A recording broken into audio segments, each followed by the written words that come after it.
Hello everyone, I hope you're doing good. I'm back again with another video. It's me again, Kirsty, and in this video I'm setting up my bullet journal for June. As I mentioned in my last video, this one is a tad bit late just because June was just as hectic as May, and no, May was just as hectic as April, this way around, and I just couldn't get to filming and editing and doing this voiceover any sooner, and it's only the 2nd of June as I'm recording this, so fingers crossed it will be out this weekend. I had a really cool idea as a theme for this month, which is, well, it includes a lot of drawing, which is why this video is a bit longer than other videos that I've done in the past few months, and I had so much fun with it that I just wanted to give it the appropriate screen time, I would say, to show you what I drew and how it turned out and how I do it. And yeah, so my theme for this month is apricots. I really wanted to do something very summery and fruity, and I thought about doing strawberries, but I think that's just a theme that's also been done so many times, and I didn't really feel like doing something red again in my journal because I already had a red theme this month, which was in February.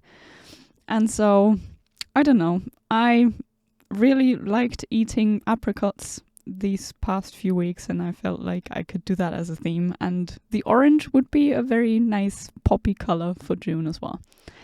So I started off with my cover page where I lettered June, or Juni, which is German again if you're new here.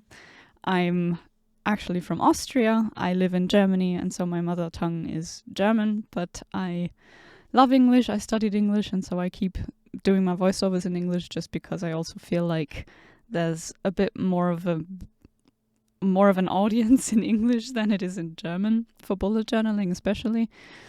But anyway, so I wrote out the title in my favorite font, which is a lettering font with big downstrokes and smaller upstrokes, and I always do the ombre effect by going over the top of my letters, again with the exact same pen, because they are water-based. They just darken very easily, and then it looks like a very nice and very light ombre effect.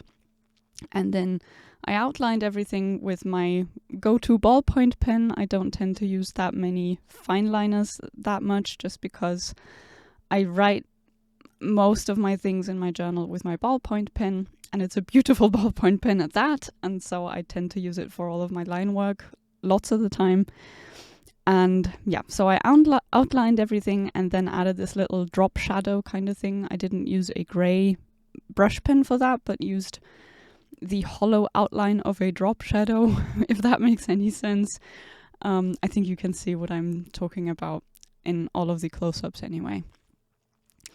And yeah, then for all of my apricots that I drew, I followed the same pattern, I guess. I used everything that I drew, all the apricots, as an actual pattern and not as like individual single apricots somewhere on the page, but I always tried to make them a whole pattern with different leaves in between, and then cut up ones, and then yeah, just had my basic 3 different forms of apricots that I kept repeating over all of this theme, and I also colored them in the same way.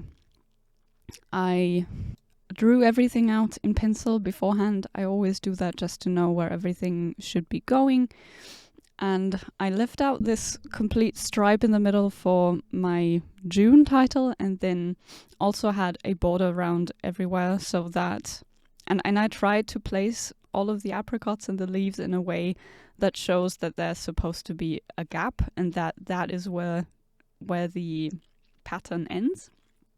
And as you can see, to make it easier for me to draw straight lines when it comes to coloring, not always, but most of the time I went back and just used a sparse piece of paper that I had lying around somewhere, so that I could just draw over that piece of paper at the very edge of where the pattern was supposed to go.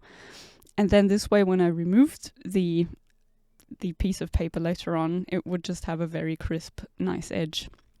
So I didn't have to put down any washi tape or anything, or just some sort of tape to make sure that the lines were straight in the end, but it was just the fastest way for me to clean up those edges that I knew I wanted to be very crisp, and I didn't have to worry about any of the other things like removing tape and stuff, because it already took long already, but I had so much fun doing it that, you know, I didn't bother that much, but it was just another thing that made things a bit more easy and a bit quicker.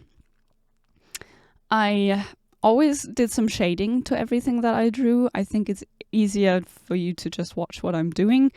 I only added some hatching so that all of the apricots look a little more three-dimensional, and wherever there's this little intersection on the top that makes apricots look like little butts, that's where I added some hatching as well.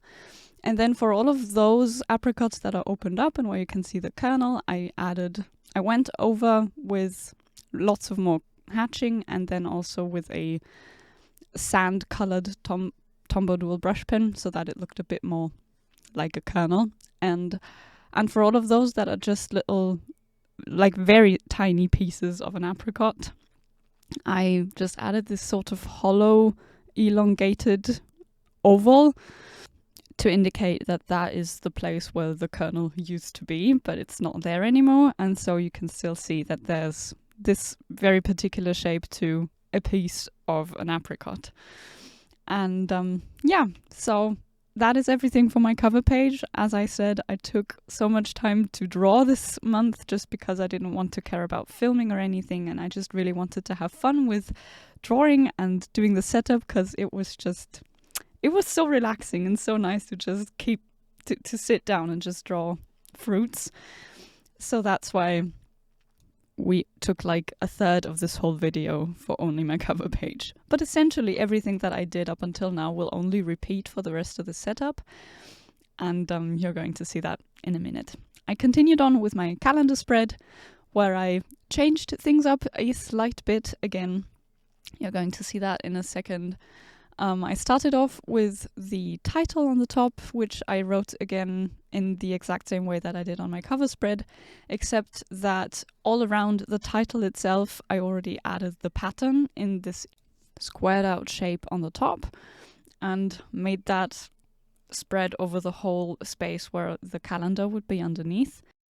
And also went back in with complete apricots and then some that are cut up. All the way in between, I added those very tiny, very simple leaves that are only shapes, really. And at this point in the video, my camera overheated and I didn't notice, so I lost a tiny bit of footage. I'm very sorry about that. At least I noticed early enough so I didn't lose that much of footage at all. It's just that I added those little boxes for the titles of each day of the week, and then those first few boxes. And as you can see here, what I changed up for this month was that I drew individual boxes instead of a very big grid, and I think that adds up to the very summery, happy vibe, because it looks a bit more playful, I would say. And then I went back in with my ballpoint pen, added the days of the week to those boxes on the top.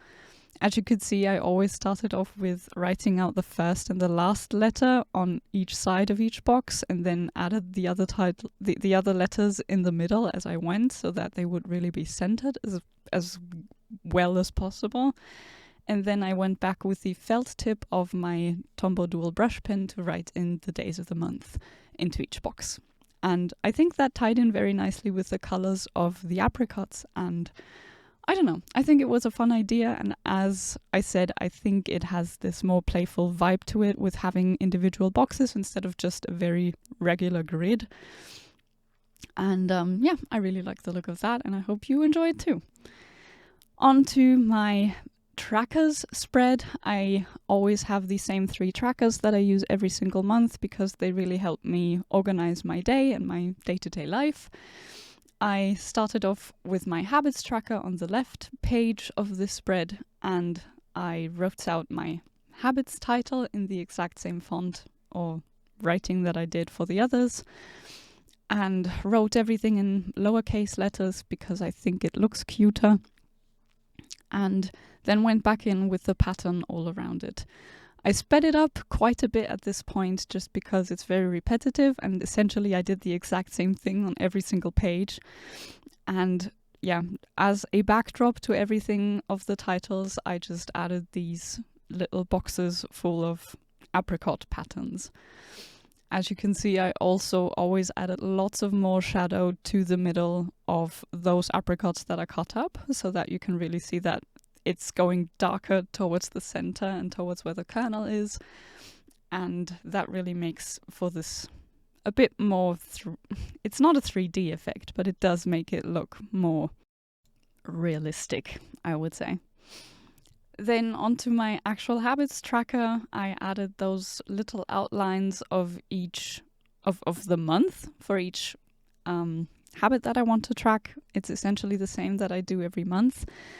So as you can see, each little box stands for a day of the month, and then added my little titles with tiny little icons that represent each of the habits that I want to track, like practicing my violin or doing push-ups every day or being out in the fresh air, stuff like that. And because I have not a dotted journal but a blank one, I always used my checked piece of paper underneath, and I added those little dots myself by hand.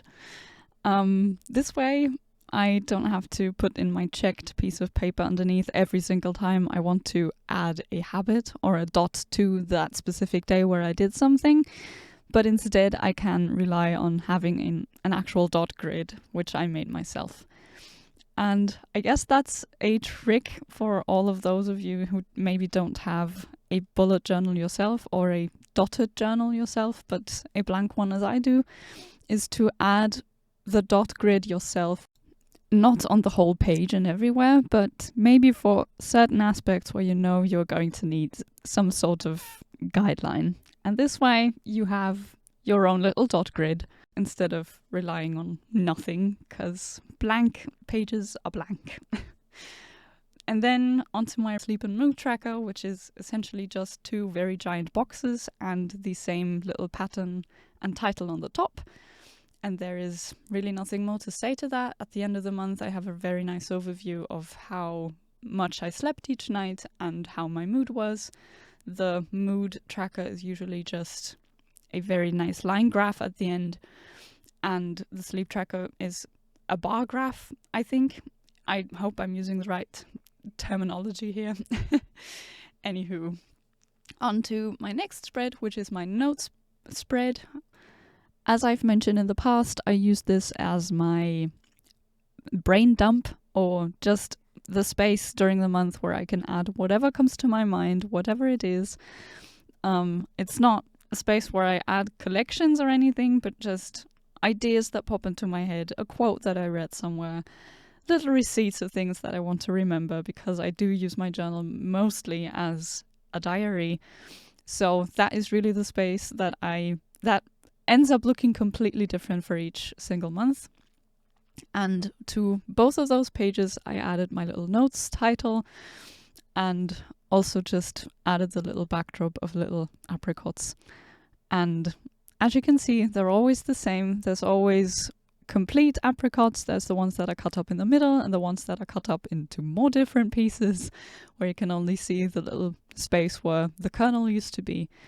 And then I thought about drawing a very tiny apricot tree into the bottom right corner. So that's where I still have a little pencil sketch left over, but I decided not to do it just because I really liked how it turned out this way and to have it very even and uniform, I think. So I left it out for now, but maybe I will add it to some of my weekly spreads later on. And that's it for my notes page. We're on to my very last spread of this month, which is my first weekly spread for June, excuse me.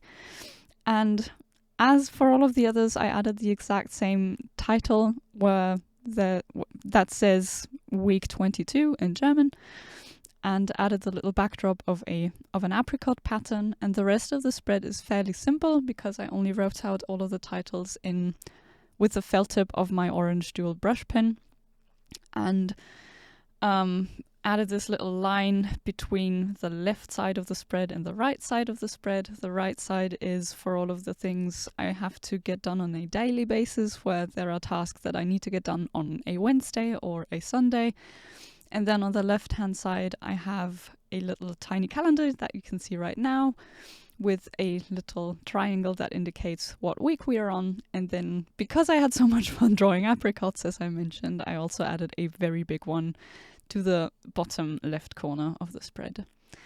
And that is it for my June setup. I really hope that you enjoyed this video and that it inspired you to do some apricots yourself. I highly recommend it. I had so much fun drawing it this month.